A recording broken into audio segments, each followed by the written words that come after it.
It was the busy season on the Fat Controller's railway.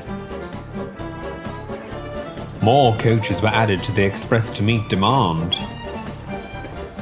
Gordon had to work long into the night and start early in the morning. It soon became clear he needed help. The Fat Controller chose to take Murdoch off goods work to help Gordon out. "You're adaptable," the Fat Controller told him. "Your strength should prove most useful with the express." Murdoch was a strong engine, but he hadn't pulled passengers before. This made him a bit nervous. "I'll try me best, sir," he promised. To the surprise of no one, there was one engine who wasn't pleased with the arrangements. "It's just not fair," James whinged. "We can't compete with that." "We aren't competing with anyone," Henry glared. "Look at him, Henry. All 88 tons of him. Strong as an ox. We'll never pull the express again so long as he's around." "Oh, get over yourself, James. If the Fat Controller finds he's not the right engine for the job, fine. If he is, get used to it." "You can," scoffed James. "I don't give up without a fight."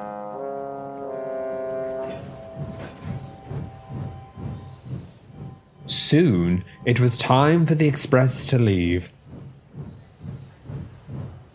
Murdoch backed down onto the coaches and waited with bated breath.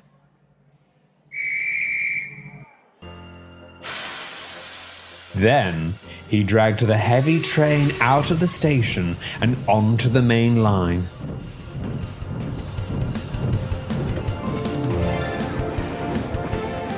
With the open track sprawled ahead of him, Murdoch began to feel better. "It's not so bad," he laughed, and began to go faster.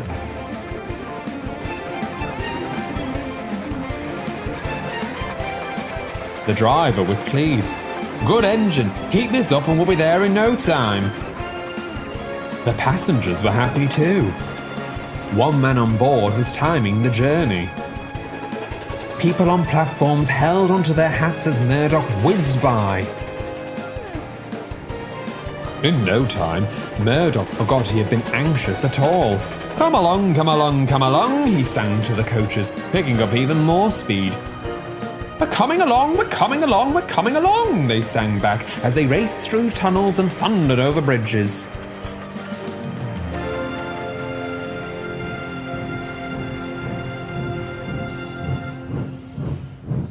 When Murdoch puffed into the station at the end of the line, the engine from the other railway hadn't arrived.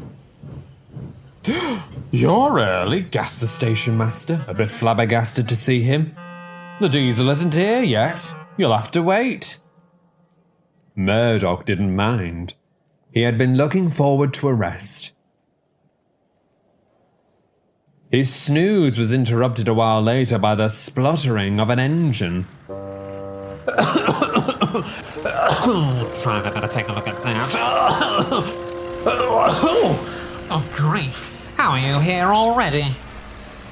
I'm not quite sure, chuckled Murdoch.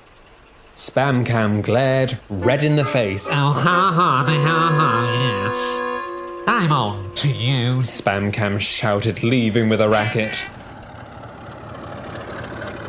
Murdoch laughed some more and clattered off to find a turntable. The run back to the big station went just as well.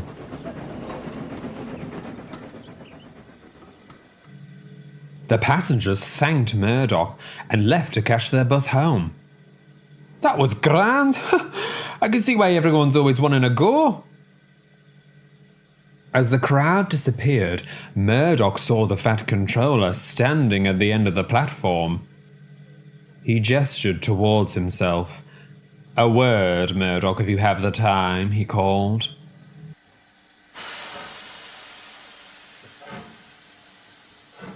"I hear you got on swimmingly with the express this morning," he started. He wasn't shouting. That somehow made Murdoch feel more uneasy. Yes, sir. Tell me, do you know how fast you were going, perchance? No, sir. Never mind. A passenger of yours took the liberty of timing you. Enthusiasts are a wonderful thing. 90 miles an hour by his timings, Murdoch was speechless. The signalmen have confirmed his reports, as does your extraordinary arrival time at the end of the line. You were supposed to keep to time, not break the sound barrier. Pardon me, sir, put in the driver, but we weren't trying to. Murdoch ran so smoothly we didn't notice. My point exactly. I cannot trust you to travel at safe speeds, Murdoch, when you clearly don't know your own limits. Consider your express career over. Now, go to your shed. Murdoch felt awful. I understand, sir. I'm sorry.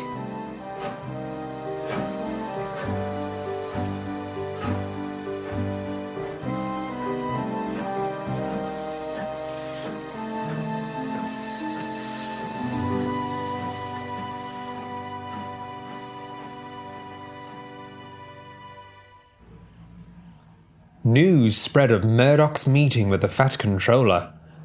The big engines discussed it in the sheds that night. Oh, such a promising express engine too. What a pity. Perhaps it's for the best. The Fat Controller is only looking out for everyone's safety. Still, Richard added, we only wanted to be really useful. Oh, well, James yawned from the corner of the shed. Some engines have it, some engines don't. Leave him with his heavy goods, he's a danger to the passengers. Do you have it, James? You'll see. The other engines rolled their eyes. They could see right through James.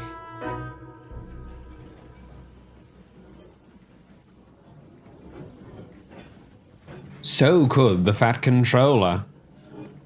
He chose Richard to help Gordon instead. The weeks passed, but James wasn't deterred. It's only a matter of time, he chortled. Then I'll show him.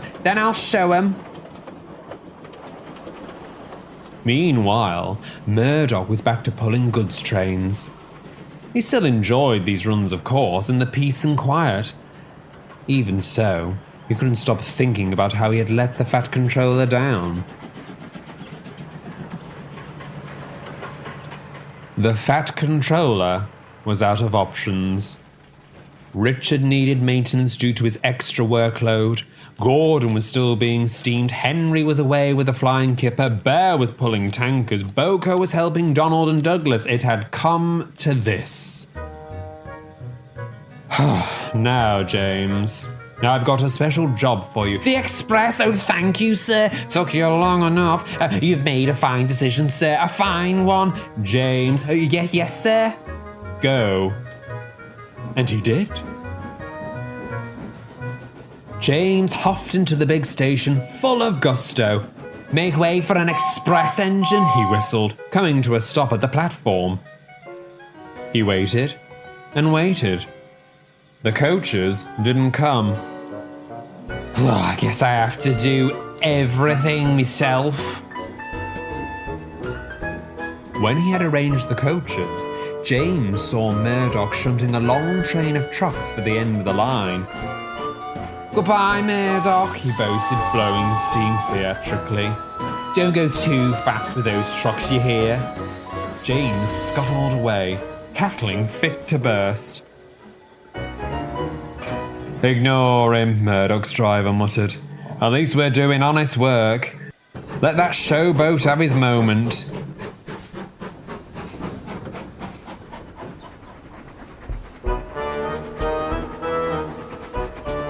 James was determined to prove himself as an engine worthy of the Express. That Murdoch hasn't the foggiest about passengers. I can make the time without being a liability. The longer the journey went on, the more tired James felt. He had reckoned without the extra coaches. Phew, he panted. I don't remember the express being this heavy before, but I can manage. The driver was cautious. We're losing pressure. Pace yourself, James. We haven't even reached the workstation. I'm perfectly fine. And he tugged the coaches hard. Don't dawdle, don't dawdle. We aren't. James's valves began hissing in an alarming way. Oh, that can't be good, the fireman grimaced. Let's stop at the next station to see what's the matter. That tipped James over the edge. Stop! I won't stop. I'll never get the express again if I do. Unfortunately, it wasn't James's choice to make.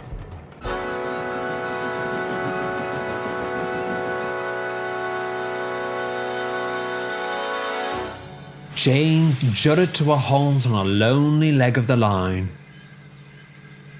That's that then. There's nothing for miles out here. We'll just have to wait for someone to come and get us. That wasn't what James wanted to hear. It felt like an eternity, stuck helplessly on the main line.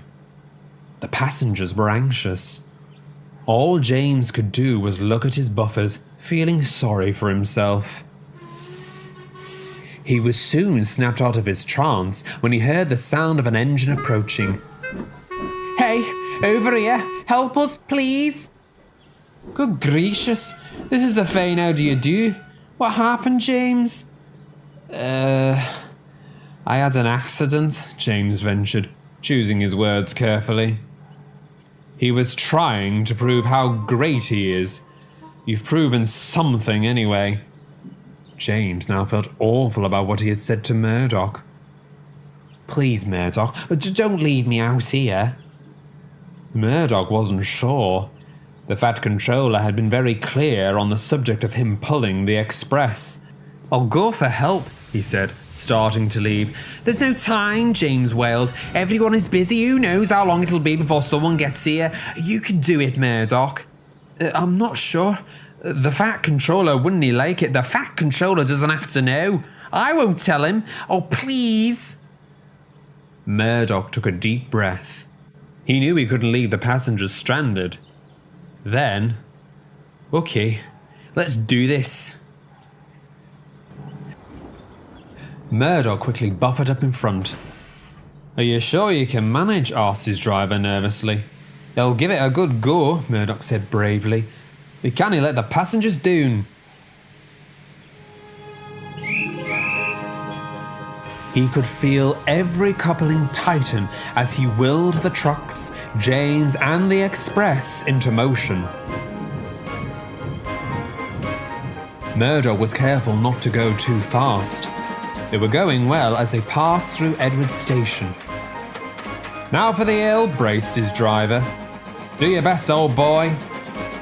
Can I help? James hollered from the middle. Hey, just help me brake at the top, Murdoch wheezed.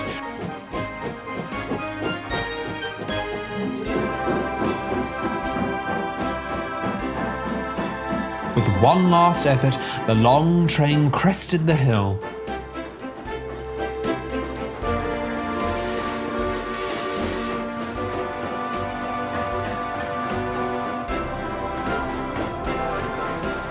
At last, the workstation was in sight. The little engine stared in amazement as Murdoch parked James and his coaches at the platform. The porter held onto his trolley for dear life as the passengers flooded out of the coaches. Some buses were called to take the passengers on while the shunter moved James to the workshop. Thank you, Murdoch. I'm sorry I was so rude. You're a first-rate engine. Murdoch didn't hear him. He had already left. After all, he still had a train to deliver.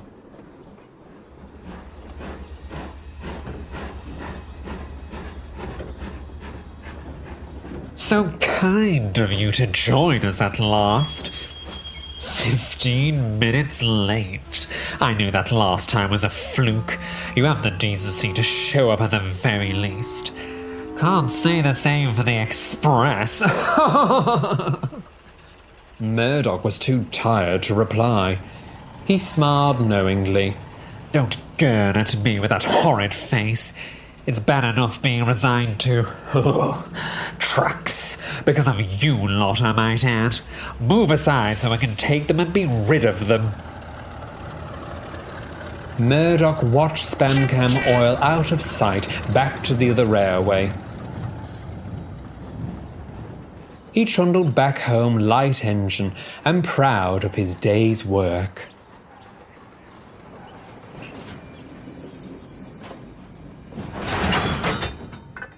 As he prepared his train the next afternoon, Murdoch noticed the Fat Controller walking across the yard towards him. His heart sank. "Hello, Murdoch." Murdoch went red. Hello to you, sir." "The other railway says their freight train was delayed yesterday. What happened?" Murdoch gulped and racked his smokebox for an excuse. Well, first there was a problem with the brakes on one of the wagons. I had to sort that out. A few cows wanted onto the lane. I got to stop for them, of course, and spare me the routine, the Fat Controller said. I received quite a lot of letters from the passengers.